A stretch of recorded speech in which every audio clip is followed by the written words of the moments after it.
متحدہ عرب امارات میں بن سلطان خاندان نے ریگستان میں قائم سلطنت کو عالمی طاقت کیسے بنایا؟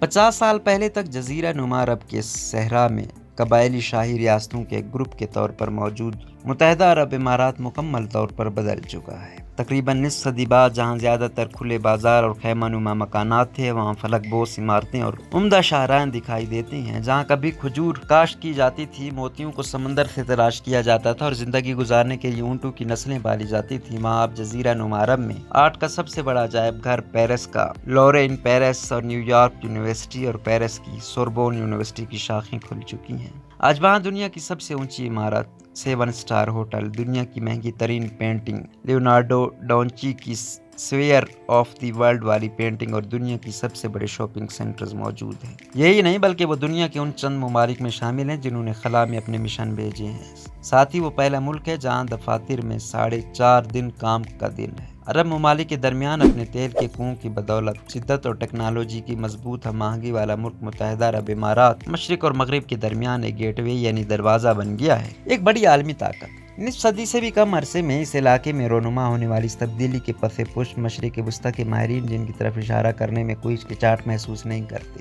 وہ شیخ خلیفہ بن زید بن سلطان ال نہیان ہیں جو گزشتہ ماہ وفات پا گئے تھے۔ دنیا کا امیر ترین شخص سمجھے جانے والے ابو ظہیر کے امیر اور حکمران شیخ خلیفہ بن زید بن سلطان ال نہیان متحدہ عرب امارات کے دوسرے صدر اور ایک متنازع شخصیت رہے ہیں جنہوں نے علاقائی ترقی کے زور پر اپنے ملک کو دنیا کے نقشے پر پہچان دلائی ہے۔ سن 2014 میں فالج کے حملے کے بعد انہوں نے حکومت میں معمول کا کام کاج کرنا چھوڑ دیا، لیکن ان کی موجودگی ہر طرف دکھائی دے رہی۔ ہوٹلوں کی لابیوں، سرکاری دفاتر، حتیٰ کہ دکانوں اور ریستورانوں میں بھی ان کی تصویریں ہر جگہ نظر آتی تھیں۔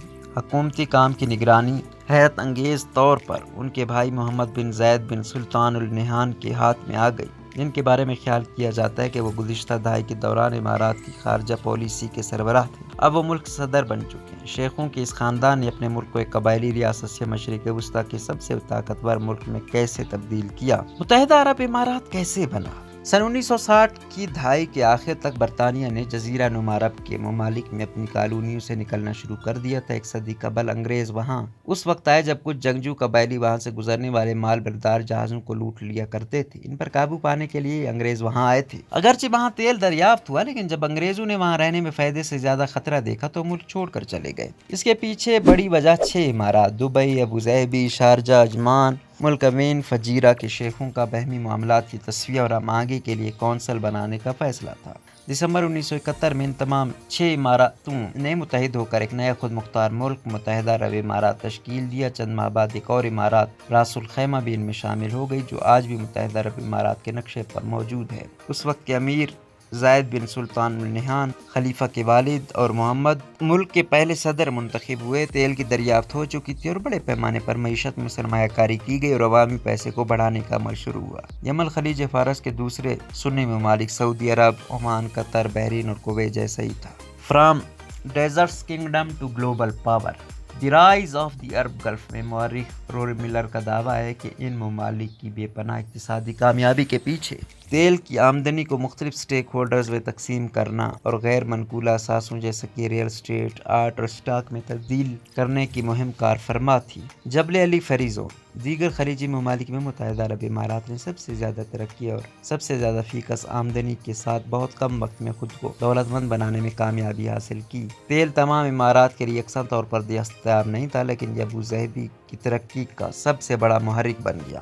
اس کے تیل کی فراوانی متحدہ عرب امارات کی اقتصادی ترقی کامیابی کا سب سے بڑا ہتھیار بن گیا۔ ایک نیم خود مختار امارات ہونے کے ناطے اقتصادی اور ترقیاتی منصوبوں میں تبدیلیوں کے ذریعے انہیں مضبوط بنانے کی صلاحیت نے ان کی معیشت کو بڑھانے میں اہم کردار ادا کیا۔ کچھ امارات نے سیاحت پر توجہ مرکوز کی، دوسروں نے غیر ملکی سرمایہ کاری کو راغب کرنے کے لیے حکمت عملی بنائی اور اس طرح 1985 میں دبئی کے مضافات میں ایک بڑا تجارتی بندرگاہ اور تجارتی مرکز جبل علی فری زون قائم ہوا۔ اپنے قیام کے تقریباً 40 سال بعد بھی یہ دنیا کا سب سے بڑا آزاد تجارتی علاقہ ہے۔ آج یہ کئی گنا بڑا ہے۔ یہ مشرق وسطیٰ کی سب سے بڑی بندرگاہ ہے۔ یہ مسلسل 24 سالوں سے مشرق وسطیٰ کی بہترین بندرگاہ بھی ہے۔ پانی، فضا اور زمین سے جڑی یہ بندرگاہ آج متحدہ عرب امارات کی معیشت میں کلیدی کردار ادا کر رہی ہے۔ ٹیکس میں چھوٹ، کسٹم ڈیوٹی کے فوائد کے ساتھ غیر ملکی مالکان کے لیے سرمایہ کاری میں آسانی موجود ہے۔ یہ امارات کے بانی زید بن سلطان النہیان کا ویژن تھا جس نے ان کے ملک کو 20ویں صدی کے آخر تک دنیا کے نقشے پر نمایاں مقام دلانے کے قابل بنایا۔ تاہم بہت سے لوگ اس بات سے اتفاق نہیں کرتے کہ نئی صدی کا ویژن شیخ زید اور ان کے سوتیلے بھائی کی دین ہے۔ نئی صدی شیخ نے متحدہ عرب امارات کی ترقی کے لیے کیا کیا؟ متحدہ عرب امارات کے دوسرے صدر کے سامنے سب سے بڑا چیلنج یہ تھا کہ سن 2008 میں دبئی میں آنے والے مالیاتی بحران سے کیسے نمٹا جائے۔ امارات میں اربوں ڈالر کے بیل آؤٹ فنڈز ڈالے گئے جس کی وجہ سے دنیا کی سب سے اونچے ٹاور برج دبئی کی تعمیر شروع ہوئی، جسے جنوری سن 2010 میں اس کی سرکاری افتتاح کے موقع پر برج خلیفہ کا نام دیا گیا ہے۔ یوں تیل کی دولت کو ثقافتی اور تعلیمی مراکز کو راغب کرنے اور بیرون ملک اپنی تصویر بہتر بنانے کے لیے استعمال کیا گیا۔ خاص سرکاری ہو یا نجی، امارات کا پیسہ بڑی کمپنیوں، بڑی ریل اسٹیٹ، مالیاتی اداروں، بڑے برانڈز اور یہاں تک کہ فٹ بال کلبوں جیسے مانچسٹر سٹی میں لگایا گیا۔ امارات نے حالیہ برسوں میں مغرب کی کچھ مہنگی ترین عمارتوں کی تعمیر میں بھی سرمایہ کاری کی ہے۔ شیخ خلیفہ نے تیل پر اقتصادی ترقی کا انحصار کم کرنے کے لیے قابل تجدید توانائی کی تحقیق میں سرمایہ کاری کو فروغ دینے کی کوشش کی، تاہم انہوں نے برآمدات کے پیش نظر تیل اور گیس میں سرمایہ کاری کی حوصلہ افزائی کی۔ پچھلے سال متحدہ عرب امارات نے 2005 تک کاربن کے اخراج کے ہدف صفر کرنے کا اعلان کیا تھا۔ اس کے ساتھ ساتھ انہوں نے اس عرصے کے دوران کم کاربن کے اخراج والے شہر مصدر کے تعمیر کو جاری رکھا ہے۔ انسانی حقوق کی خلاف ورزیوں پر تنقید۔ حکومت کے ناقدین کا کہنا ہے کہ تیل کی ترقی ایک ایسا معاشرہ بنانے میں ناکام رہی ہے جہاں انسانی حقوق کا احترام کیا جاتا ہو۔ متعدد بین الاقوامی اداروں نے متحدہ عرب امارات کو اس کے حدود قائم کرنے والے معاشرے کے لیے تنقید کا نشانہ بنایا ہے، جہاں پر پریس یا گروہوں کو آزادی نہیں ہے اور نظام کے ناقدین کو قید کیا جاتا ہے اور بعض اوقات قتل بھی کر دیا جاتا ہے۔ ایمنسٹی انٹرنیشنل نے اپنی 2021 کی رپورٹ میں لکھا ہے کہ اماراتی حکومت میں انسانی حقوق کی سنگین خلاف ورزیاں بشمول منمانی گرفتاریاں، جیل میں غیر انسانی سلوک، آزادی اظہار اور رازداریوں کے حق کی خلاف ورزیاں جاری ہیں۔ اگرچہ یہ مشرق وسطیٰ میں سب سے زیادہ فی کس آمدنی والا ملک ہے، لیکن یہاں عموماً 20,000 سے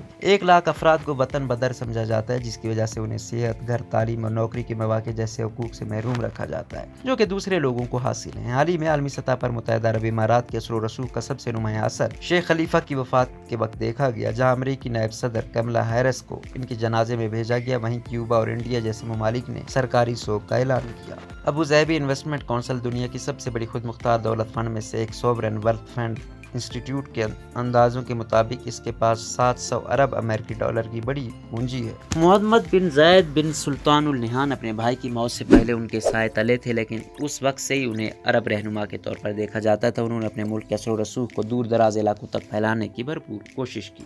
متحدہ عرب امارات پہلے جدید عرب ریاست تھی جس نے اپنی فوج یورپ بھیجی۔ سن 1999 میں اس نے نیٹو کی حمایت میں بھی اپنی فوج کوسو میں بھیجی۔ پھر افغانستان کا معاملہ درپیش آیا، امارات کی فوج نے وہاں نیٹو کے ساتھ کام کیا۔ پھر مصر میں اخوان المسلمون کو کچلنے میں اپنا کردار ادا کیا اور سن 2011 میں اپنے جنگی طیارے معمر قذافی کے خلاف ایک مشن پر لیبیا بھیجے۔ چند سال بعد وہ شام میں امریکی قیادت میں ہونے والے فضائی حملے میں شامل ہو گئے اور ترکی کے ساتھ تصویراتی تنازع میں بھی شامل ہو گئے جو صومالیہ، سوڈان، جبوتی اور صومالی لینڈ تک پہنچا۔ ایک متنازع فیصلے میں محمد بن زید النہیان نے سعودی قیادت میں یمن جنگ میں شامل ہونے کا فیصلہ کیا۔ انہوں نے اپنی فوج بحرین بھیجی اور قطر اور خلیج کے دوسرے پڑوسیوں پر کچھ پابندیاں عائد کرنے کا بھی فیصلہ کیا۔ تاہم یمن کی جنگ میں متحدہ عرب امارات کو انسانی حقوق کی سنگین خلاف ورزیوں کی وجہ سے عالمی سطح پر کافی تنقید کا سامنا کرنا پڑا۔ وہاں اس کے فوجیوں پر نہ صرف انسانی حقوق کی بہت سی خلاف ورزیوں کا الزام لگایا گیا بلکہ ان پر مقامی شدت پسند تنظیم القاعدہ سے وابستگی کا بھی الزام لگا تھا۔